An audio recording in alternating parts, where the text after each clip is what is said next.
noite com Jesus. Amém. Vamos ficar de pé, irmãos, vamos ler a Bíblia. Nós temos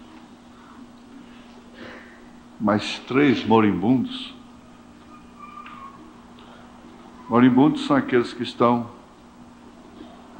à porta da morte, né? E em certos casos, parece que há uma coisa dentro da gente que diz que vai mesmo, vai mesmo.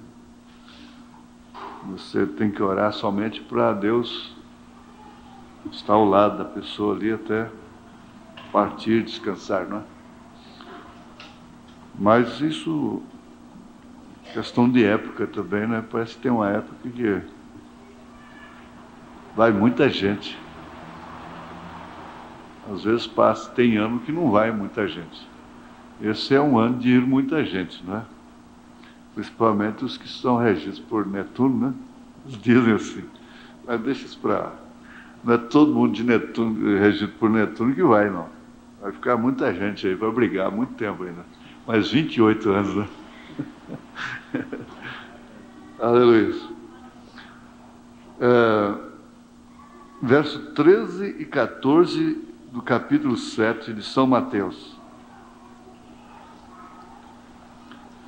Entrai pela porta estreita, porque larga é a porta e espaçoso o caminho que conduz à perdição, e muitos são os que entram por ela.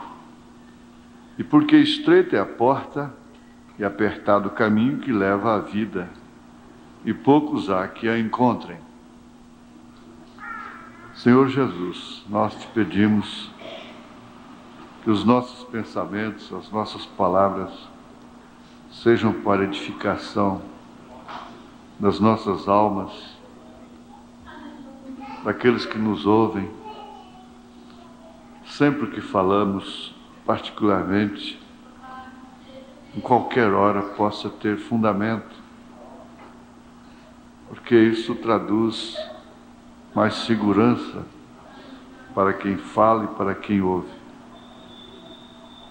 Muito especialmente quando se fala a palavra de Deus, a pregação da palavra, um culto, nós esperamos, ó Deus, que todos sejam ricamente recompensados de virem à tua casa, se assentarem nesses lugares,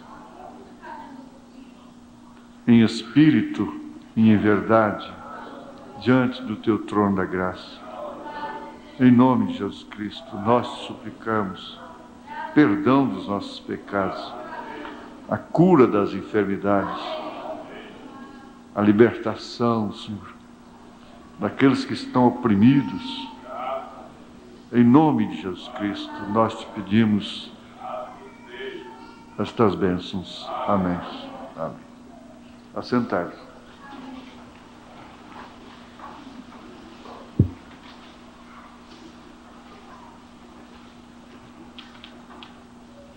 O nosso organismo humano não aceita corpo estranho, por menor que seja. Então a gente tem experiência com o espinho, não é? O espinho.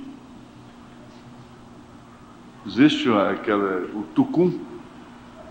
Tucum é um coqueiro, mas que tem muitos espinhos, pontiagudos. Eles chegam até a furar um calçado, penetra com uma facilidade tremenda, mas você nunca tira ele sem ficar a ponta dele lá dentro, uma pontinha insignificante. Parece que está tudo bem, mas ao passar dos dias, você constata que o organismo não concordou com aquilo, há uma rejeição. Tem que expurgar aquilo, logo cria pus, inflama. Tem que tirar aquela pontinha pequenininha que ficou lá dentro. Assim é também o homem, a mulher em seus sentimentos. As coisas entram na pessoa. E elas sentem mal com aquilo. Há uma rejeição. Mas, às vezes, é muito difícil sair depois. E aquilo causa muita dificuldade, muita dor, muito sofrimento. Quando uma pessoa entra no sentimento da outra, e vamos dizer que aquela é a pessoa imprópria, ela fica como um corpo estranho ali dentro, dos seus sentimentos, do seu coração. E aquela pessoa então vai sofrer demais. Parece que teria que fazer uma cirurgia para tirar aquela outra pessoa de dentro dela.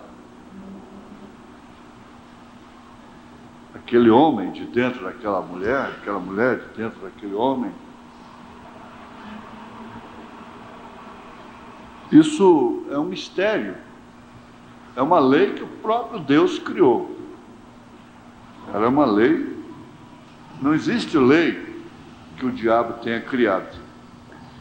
Agora, ele só faz é perverter estas leis, não é? Que Deus criou. E elas são bonitas.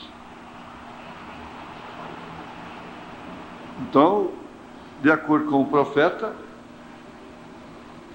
por exemplo, no caso do casamento, um exemplo, né? O verdadeiro casamento é aquele que a mulher está dentro do homem, o homem está dentro da mulher. Esse é o verdadeiro casamento. Porque onde quer que esteja, onde quer que vá, ele está junto com ela está junto com ele. Agora, por outro lado, há muitas pessoas que entram nas outras de uma forma maligna. E há pessoas que carregam outras dentro de si para o mal, o ódio. Dizem que o elefante tem uma memória inigualável. Se uma pessoa faz um mal para um elefante, pode passar o tempo que for, onde quer que seja, que ele vê aquela pessoa, ele a distingue entre uma multidão. Então já houve casos no elefante deixar o picadeiro e ir lá no auditório, na galera, como eles dizem, e mataram a pessoa. Então eles vão estudar, por estudar, e constataram que porque aquela pessoa tinha trabalhado com aquele elefante há muito tempo atrás, muitos anos, feito um mal para ele. Então vai ter memória de elefante. E há pessoas que recebem um mal, e eles guardam aquela pessoa dentro de si. A vítima não esquece daquela pessoa dia e noite, odiando. Como o amor não deixa esquecer, o ódio também não deixa esquecer. Até que vingue, ou morre daquele jeito, odiando. Então, são corpos estranhos, usando leis que Deus criou.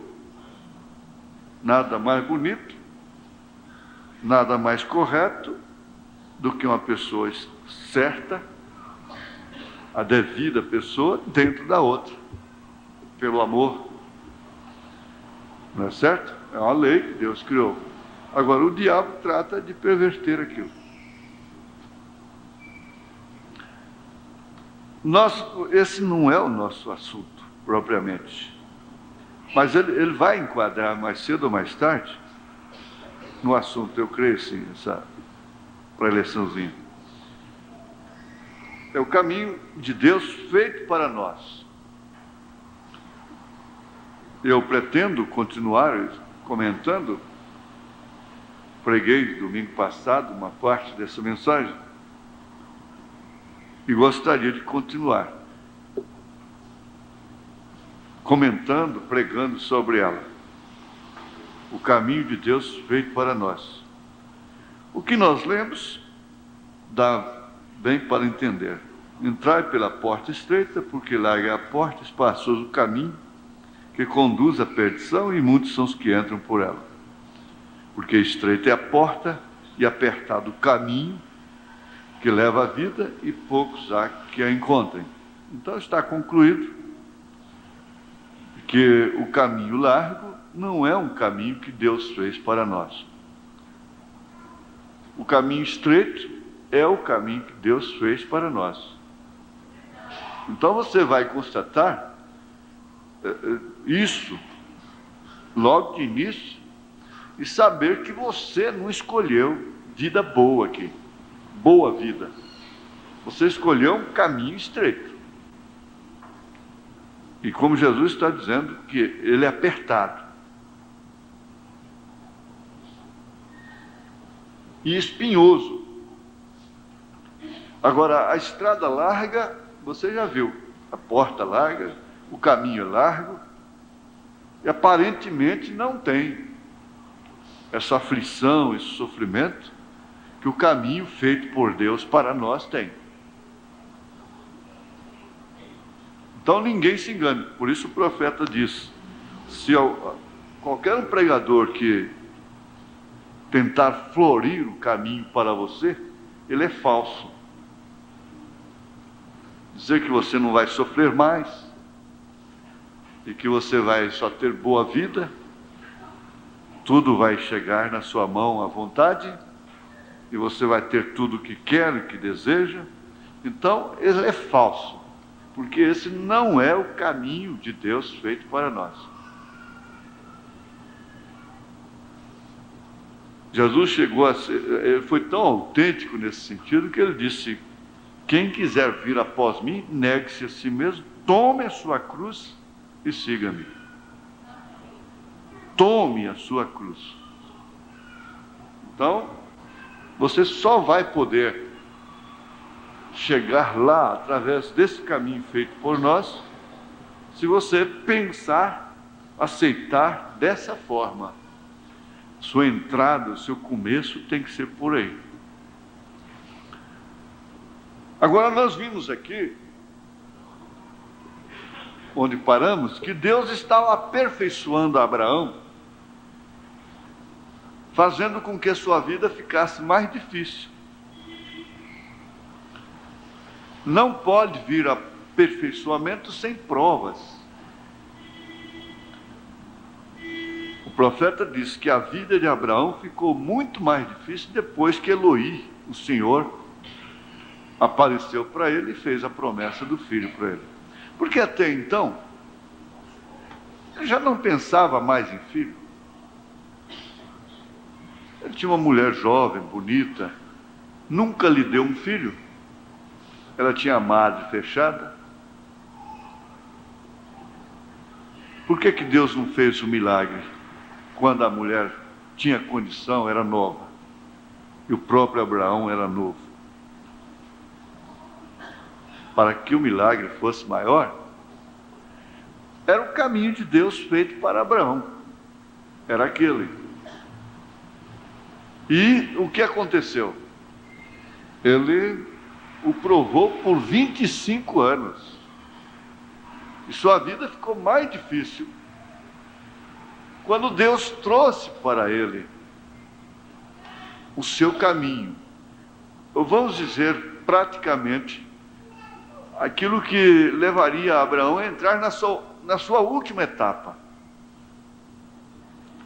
Porque dali então ele partiria para o seu Isaque, não é? Agora que o profeta diz: eu posso ver alguns filhos hebreus assentados lá na Babilônia certa manhã. Eles recusaram, se inclinaram a um ídolo. Isto é certo. Eles disseram: nós não faremos isso.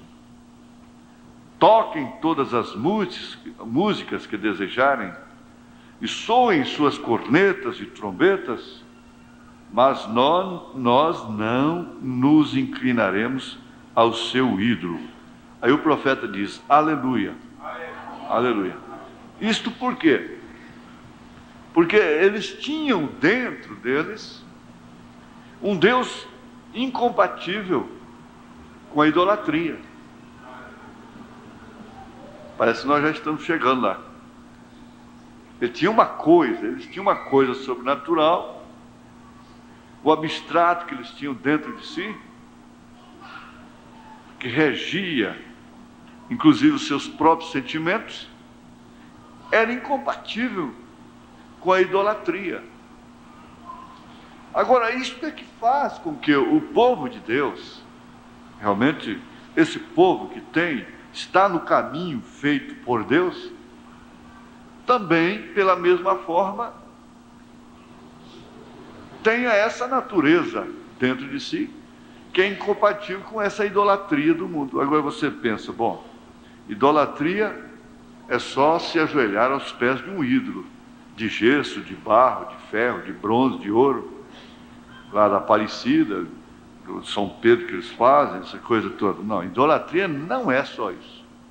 O profeta chegou a dizer que você pode idolatrar até o seu carro, a sua casa. Agora, se tem uma coisa que feriu a Deus, que aborreceu a Deus gravemente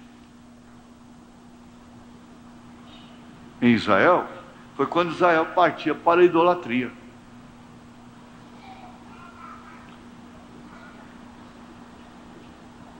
Deus não tem, ele não tem natureza, Deus não compatua com a idolatria, não tem como. E se ele está dentro da pessoa, a pessoa não pode idolatrar. Agora, cabe a você próprio, ilustrar, aumentar para si próprio o pensamento sobre idolatria. É tudo que você põe entre Deus e você. Mas eu não ponho. Não põe no pensamento, na sua opinião, mas na atitude, põe, coloca.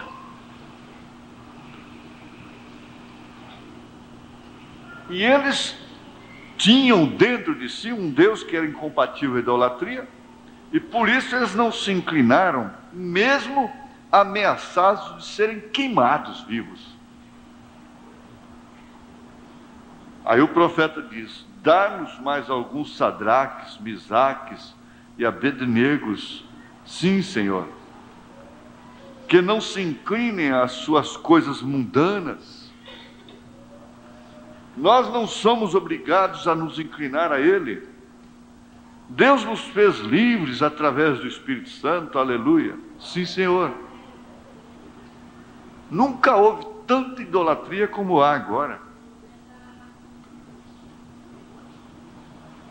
O povo está idolatrando qualquer um mito que levanta aí no futebol, na corrida de automóvel, no voleibol, no basquetebol, na política, na música, no cinema.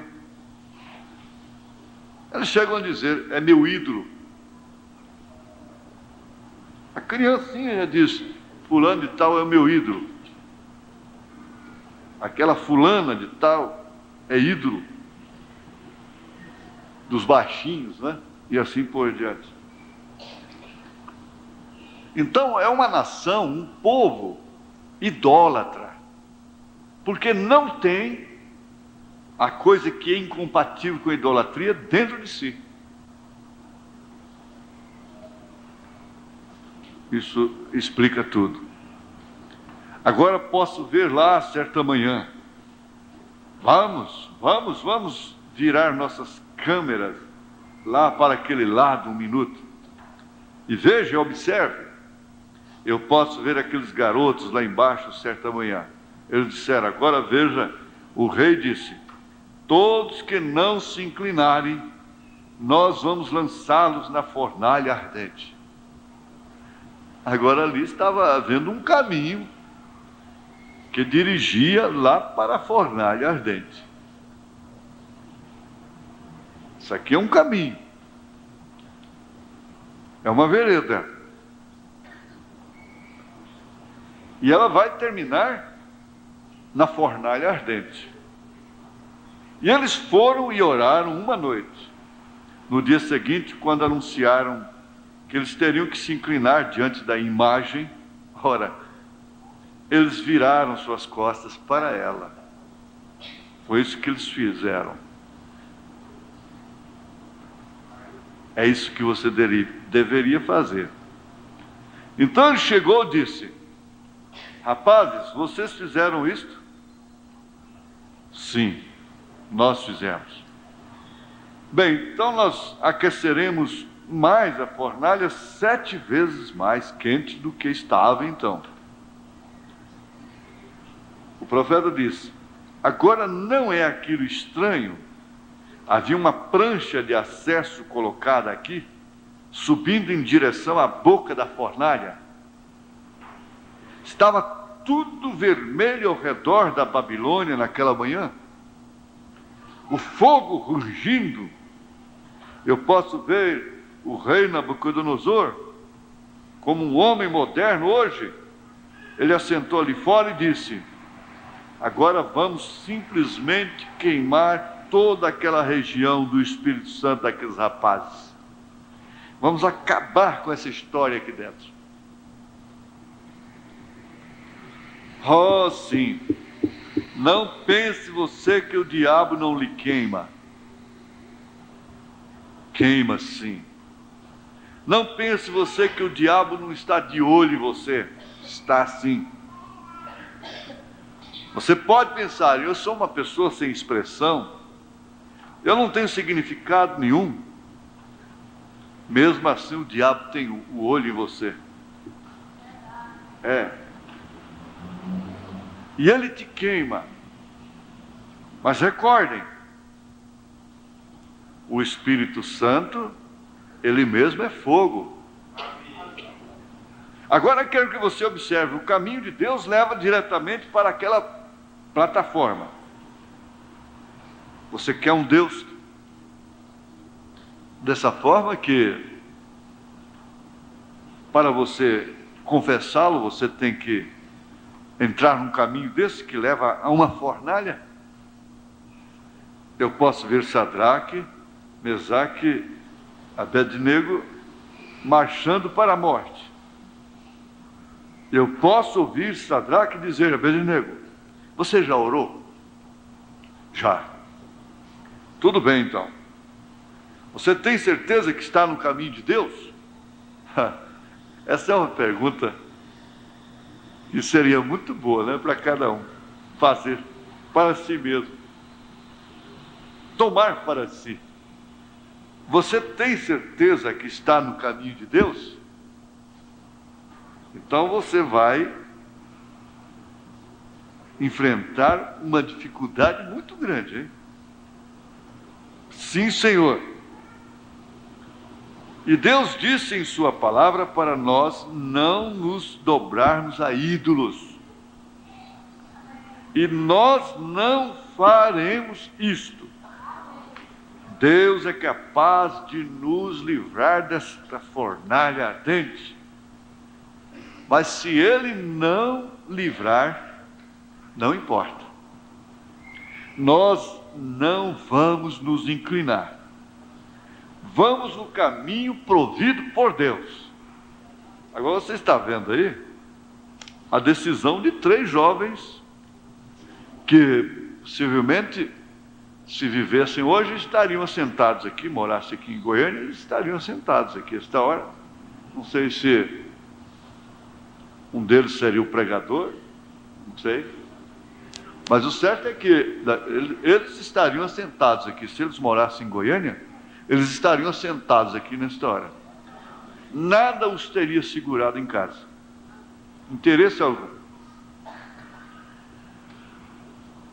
Porque tudo você vê, tudo que os filhos de Deus, chamados por Deus para esta hora, emprega pensando que precisam, Deus mais cedo ou mais tarde vai mostrar para eles que aquilo vai tudo de água abaixo. Então eu tenho certeza que nenhum dos três teria um motivo para faltar esse culto hoje. Interessante. Bom, mas com todo respeito, porque muita gente aqui não vem porque não pode mesmo. Mas eles não teriam nenhum motivo para impedi-los. Cremos assim. Por quê? Eles estariam enfrentando todo tipo de dificuldades. Mas se ele não livrar, não importa. Nós não vamos nos inclinar. Vamos no caminho provido por Deus. Eu posso ouvir alguém dizer: você tem certeza que está no seu caminho provido? Então você toma essa pergunta para você novamente. Ele responde: sim, aleluia, eu estou no caminho provido por Deus. Mas que caminho esquisito esse que Deus proveu para você? Você entrar nesse caminho que vai sair dentro de uma fornalha?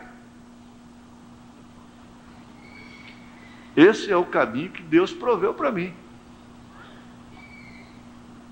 Então eu tenho que estar feliz, eu tenho que estar contente, eu tenho que estar satisfeito.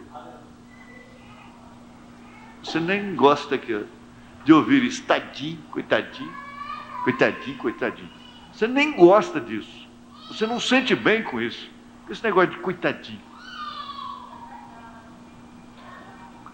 Alguns dizem: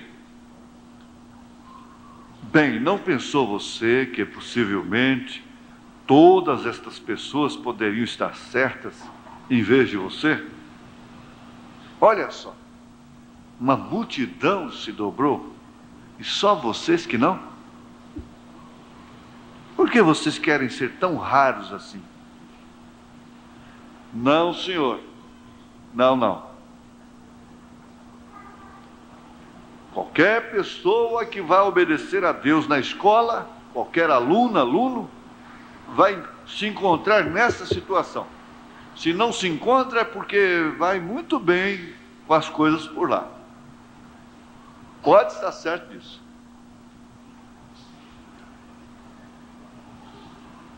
Qualquer pessoa que se coloque nessa posição vai ser visto de uma forma diferente, mesmo onde trabalha. Ele vai ser o funcionário mais cuidadoso, zeloso, responsável.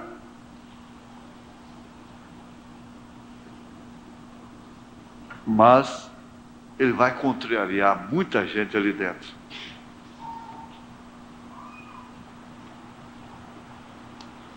A Bíblia diz assim, e estamos com a Bíblia. Diretamente para aquela plataforma foram eles. Eu posso, o calor intenso estava quase, ele realmente matou aqueles homens que os trouxeram. Eles já estavam quase para entrar. Aqueles soldados que levaram os três jovens, nem precisava de soldado nenhum levá-los lá, bastava o rei falar: agora caminha para lá. Ele não precisava ter perdido soldados. Mas só com o calor, eles foram queimados. Aqueles que os levaram. Eles já estavam quase para entrar. Deus não tinha dito uma palavra, totalmente em silêncio, com os braços cruzados, como diz aquele crítico alemão. Eles continuam andando no caminho provido. No caminho provido. Você pode dizer: mas está tão custoso. É o caminho provido. Foram bem à boca da fornalha. quase na hora que estavam prontos para entrar na fornalha ardente, eles sabem, eu tenho um quadro bem negro aqui em minha frente neste momento. Homens que tentam viver fiéis a Deus, andando no caminho provido por Deus, se preparando para serem queimados. Que quadro! Que quadro de chacota! Sendo zombados, ironizados. Eles murmuravam. Que loucura, que besteira! A sua própria Bíblia não manda obedecer às autoridades, pois elas são constituídas por Deus. É interessante que eu me lembro aqui agora, que o irmão Branham mesmo disse que o judeu que não estivesse lá em Sodoma, lá em Babilônia, estava sob maldição.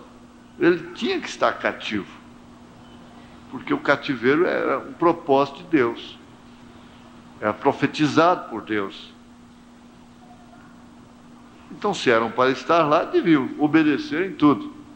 Eles obedeciam em tudo. Eles eram os mais excelentes que tinham lá dentro. Mas não em relação à idolatria.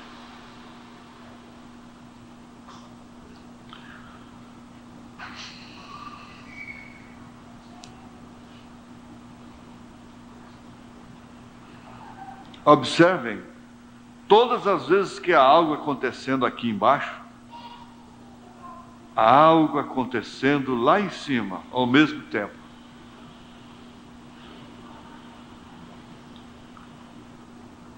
Isso aqui é uma coisa que você deve anotar.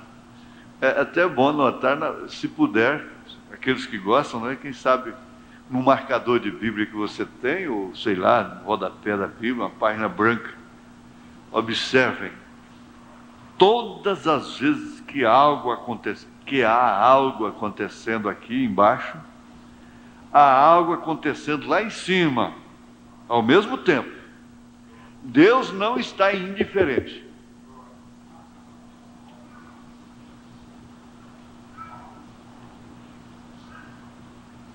Observem, todas as vezes que há algo acontecendo aqui embaixo, há algo acontecendo lá em cima ao mesmo tempo. Vamos olhar lá em cima um pouquinho e ver o que está acontecendo. Lá em cima. Aqui embaixo nós já sabemos. Eles estão caminhando para a fornalha. É horrível. O que está acontecendo aqui embaixo é horrível. Preste atenção. O que está acontecendo aqui embaixo é horrível. Mas vamos ver o que está acontecendo lá em cima. Eu posso vê-lo ali de pé, e seu suntuoso manto ao seu redor, aleluia. Eu posso ver a primeira coisa vindo da direita, um enorme anjo chamado Miguel. Eles tinham um lá em cima. Você sabia disto? Eu posso ouvi-lo correr até ali, em cima ao seu lado, e dizer: Mestre, eu posso vê-lo tirando sua espada da proteção dela, assim dizer: olhaste para a Babilônia esta manhã? Há homens andando no caminho provido por Deus.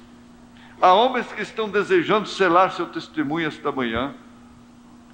Nossos irmãos estão para serem queimados. Eu posso ouvi-lo dizer: Senhor, deixe-me ir lá embaixo. Eu mudarei o quadro. Eu vou mudar. Não. O profeta disse que aquele anjo Miguel podia mudar. Ele diz assim: eu creio que ele poderia ter feito isso. Eu creio. Eu posso ouvi-lo dizer, Deus dizer: não. Não posso deixá-lo fazer isto, Gabriel. Ô Miguel, você tem sido um anjo muito bom. Vá, coloque sua espada de volta, fique em posição de sentido ali. Acho que o Senhor está querendo aqueles 13 aqui mesmo. Não os quer lá embaixo mais. Aqui vem outro anjo. Ele é chamado amargura. É o desgostoso. A verdade seria desgostoso. Faz com que as águas fiquem amargas. Aqui vem ele e diz: mestre, olha ali embaixo. Eu tenho todo o controle das águas. Tu mudestes na destruição antediluviana, e eu lavei o mundo inteiro, todos, exceto Noé e seu povo. Agora ele disse: deixa-me descer lá, eu lavarei a Babilônia fora do mapa. Eu vou inundar aquilo, eu apago aquela fornalha num segundo. Eu posso ouvir o Senhor dizer: amargura, ô desgostoso, pare um pouco. Você é capaz de fazer isto é certo, mas eu não posso te deixar ir. É um grande trabalho. Agora, Deus queria aquilo escrito na Bíblia. Às vezes nós não queremos que Deus escreva na nossa Bíblia. Deus queria tudo sobre Davi na Bíblia.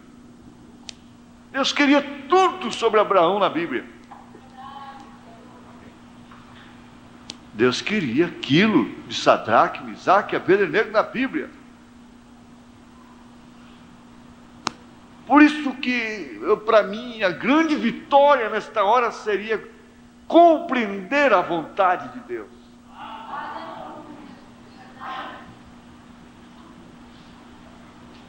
E você não entende a vontade de Deus na vida dos outros, às vezes você estaria ali censurando Sadraque, Misaque e Abednego. Como muitas vezes nós censuramos irmãos nossos que estão passando, cumprindo pedaços difíceis. E para entendermos isso, nós temos que passar pelos nossos também. É a única maneira. Então,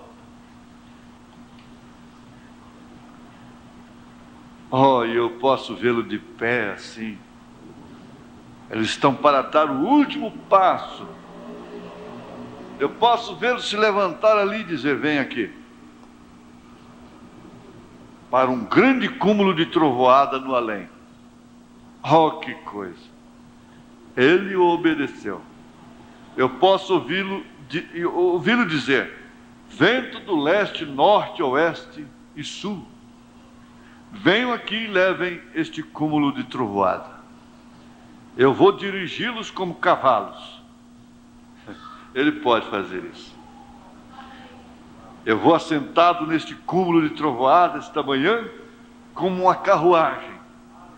Eu vou até a Babilônia eu mesmo. Aleluia. Aquela era a velocidade da onipresença.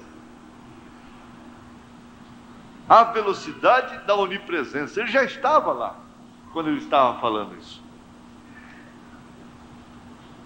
Eu posso vê-lo estender a mão e segurar um relâmpago na forma de zigue-zague, e no estrondo atravessando os céus assim, logo que deram seus últimos passos andando no caminho provido por Deus. E no momento que chegaram ali, ele passou pelo mar da vida e apanhou uma folha de palmeira. Fica bonito demais, fica? E ele estava de pé ali embaixo, abanando a cinza deles. Aleluia. Ele sempre está ali quando o homem anda no caminho provido por Deus. Sim, Senhor. Então você não fica só. Não estou só. Certa vez havia um velho pregador charlatão, entre aspas, que diziam: bom, não dá mais. Não dá, aqui já vai passar por Elias. Vamos ficar aqui. Temos trovoadas aí fora, chuva, e o nosso tempo já está razoável. Você sabe o resultado disso aqui. Um dia, Deus deixou Sadraque, Mesaque, Abednego morrerem. Eles teriam que morrer. Não morreram naquela ocasião, morreram mais tarde, claro. Eles estão lá. Não é verdade? E nós concluímos que um filho de Deus, uma filha de Deus, não morre um minuto, um segundo antes da hora que Deus diz: é agora, vem. Isso é certo. É claro, como filho de Deus, está no caminho provido. Porque isso só pode acontecer com quem está no caminho provido por Deus para nós. Quando o profeta bateu o carro e morreu com aquela batida, ele estava no caminho provido por Deus. Leve isso para a sua casa, para a sua vida, em nome de Jesus Cristo. Vamos ficar de pé.